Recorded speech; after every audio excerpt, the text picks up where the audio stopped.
ang unang tanong, maaari bang masabi na oo, may kakulangan ng batas, ngunit mas marami ang kakulangan sa implementasyon kaysa sa batas mismo?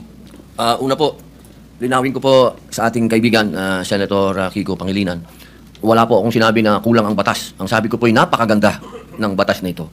Hindi lang po siya napapanahon ngayon. Sa pangalawang tanong po, totoo po yan sa maiksing panahon ko po dito sa Senado, napakadami pong magagandang batas. Sobrang gagandang batas, hindi po talaga na-implement. Hindi lang po sa usapin na ito. Usapin lang ng agrikultura, number 1 na yun. Public information, number 2 na yun. Pero ito pong tanong niyo po, totoo po yan. Implementasyon ang kulang. Pero alam niyo naman po sa buhay ng... Ito lang po, opinion ko lang po ito. No? Dahil ako po ay, hindi ko naman po itinatago na tayo po ay galing dyan sa ganyang klaseng buhay. Yung mga ganito po kasi, alam niyo, minsan, iisipin natin ang mga kriminal bobo, kriminal tanga, kriminal lang isip. Gusto ko pong sabihin sa inyo, nagkakamali po tayo. Yan ho ang mga pinaka may brilliant mind. Ano? Kung gusto nilang gumawa ng krimen, at gusto nilang gamitin po talaga yung mga bata, talaga pong magagamit po nila. Kaya ulitin ko po, Senator Kiko, wala po akong nakitang hindi maganda sa batas po ninyo.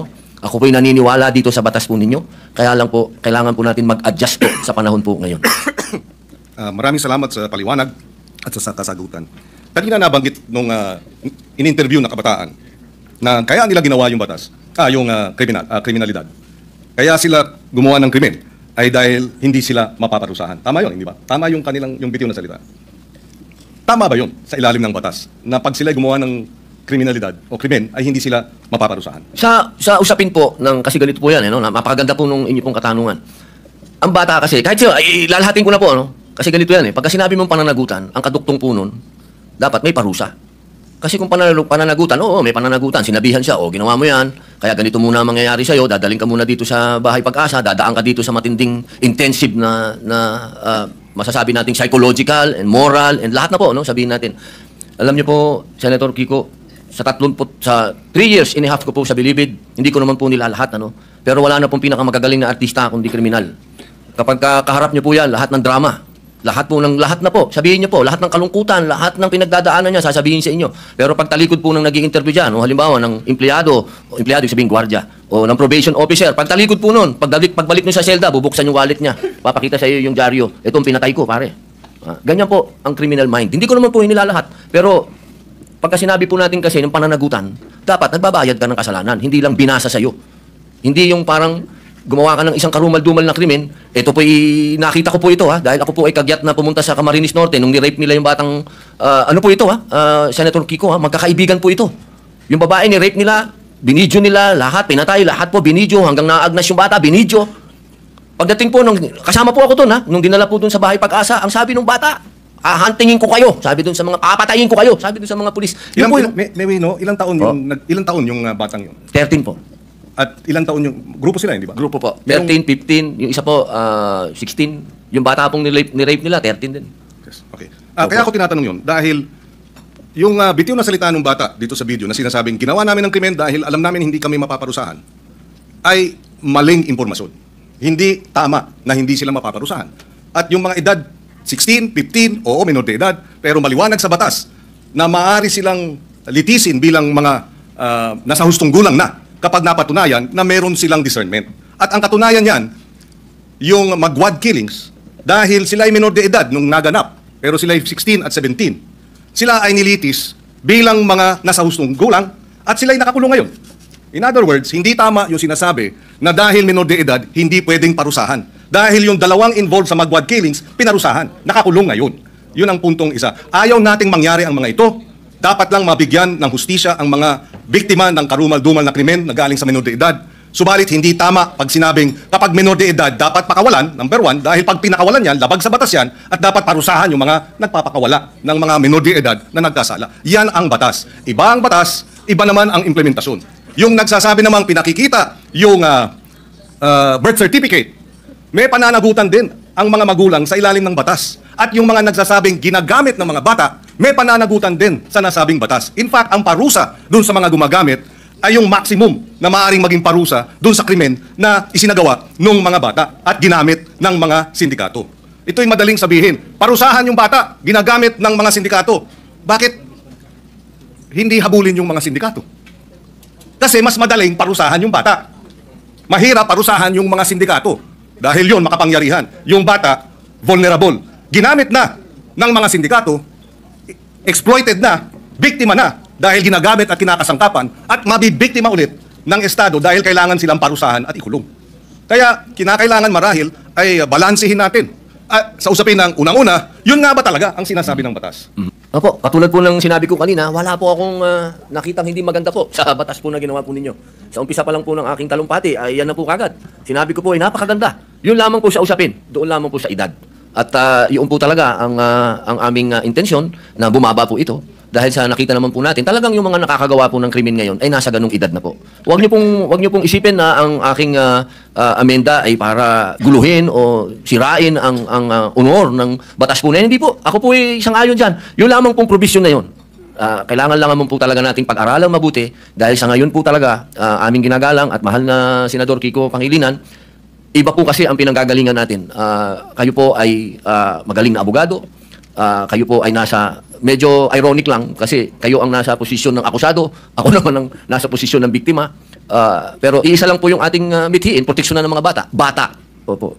Pero yung mga nakagawa po ng mga heinous crime, hindi ko po talaga matatanggap na tatawagin nating mga bata itong mga ito. Tama po yan. At kaya nga, nakalagay din sa batas, kung sila ay kumilos at magkaroon ng discernment at kumilos na parang mga tulad ng mga nasa hustong gulang na, from 18 to 15, dapat litisin bilang mga nasa hustong gulang na. At yung 15 and below naman, pagka serious offenses, pwede silang mandatory confinement for a period not less than 1 year. Ibig sabihin, sila ay involuntarily confined for a period of not less than 1 year. So hindi tama pag nagkasala ng rape, ng homicide, ang mga minor de edad na ang edad ay 15 and below, sinasabi ng batas, mandatory confinement of not less than 1 year. Pwedeng maging 2 years, pwedeng maging 3 years, depende sa magiging pasya ng hukom. Pero hindi tama na sabihin, pagka 15, 14, 13, 12, nag-rape, dapat pakawalan. Labag sa batas yun.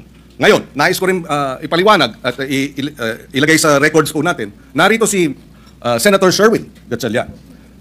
Nung siya ay mayor, full implementation ng Juvenile Justice Welfare Law ang kanyang inimplementa. At naalala ko, na 70%, if I remember right, nung mga nabigyan ng pangalawang pagkakataon dahil nagkasala na diversion program ay nanumbalik sa normal na buhay at nagkaroon na ng maayos na pamumuhay. In other words, nais din natin malaman pagdating sa committee hearing, dito sa batas na ito, ilan ang mga nakinabang at nagkaroon ng pangalawang pagkakataon at nagbago ng buhay. Dahil yun naman ang kabila nung sinasabing benepisyo at kahalagahan ng batas na ito. Dahil kung wala ang batas na ito, lahat ng mga nagkasala, diretso sa kulungan, kahit 9 years old, at isasama sa mga hardened criminals. Pero dahil sa batas na ito, hindi na hinahalo sa hardened criminals, sila ay inalagay sa isang diversion program. And Senator Win Gatchalian, in fact, I remember during the debates in his first term, was supportive of adding budgetary support for the full implementation of this law. Kaya we welcome this opportunity to debate this dahil dalawa ang punto rito. Merong mga biktima na dapat talagang tugunan at bigyan ng suporta dahil sila ay biktima ng mga nagkasalang minor de edad. In fact, on record, may pananagutan ang DSWD sa mga pamilya ng biktima. Nakalagay yan sa batas na kinakailangang bigyan ng assistance, counseling ng DSWD ang pamilya, kamag-anakan ng mga naging biktima ng karumal-dumal na krimen at iba pang mga kriminalidad na kilos ng mga minor de edad. Alam nyo, mahal na kaibigan, Senador Kiko Pangilinan, yung pagkakataon na ang kabataan po natin sa ngayon, kapag sila ay nakita nila kasi na tayo easy-easy lang, at alam naman natin, kayo po mismo ang nagsabi, may problema sa implementasyon at napanood pa nila ngayon yan, nako, lalo na naman lalakas po ang mga loob ng mga sindikatong bata. Ako po kanina, habang nag-uusap po kami ng aking legis, sabi ko sa kanila kanina, alam niyo kung yung mga brilliant mind na mga criminal minds na yan, kung ito ay kanilang i-exploit, talagang mag-aalaga ka talaga ng mga batang wala na sa kanilang pag-iisip. Ito lang pong pagpapababa natin ng edad, ito po ay, kailangan meron din tayong ganung warning na sana po buksan din po natin ang isip natin sa usapin ng kailangan na. Hindi po, wala kang kailanman nasasabihin sa inyong ako'y kontra sa mga bata o ano, hindi. Doon lang ako sa karumal-dumal, doon lang ako sa hinus. Doon lang ako sa hindi masikmura. Ako na to, ha? Ako na po ito, hindi ko masikmura. Si Robin na po ako, ha? Nakita ko na ang worst of the worst, sabihin nyo na. Pero ako hindi ko masikmura.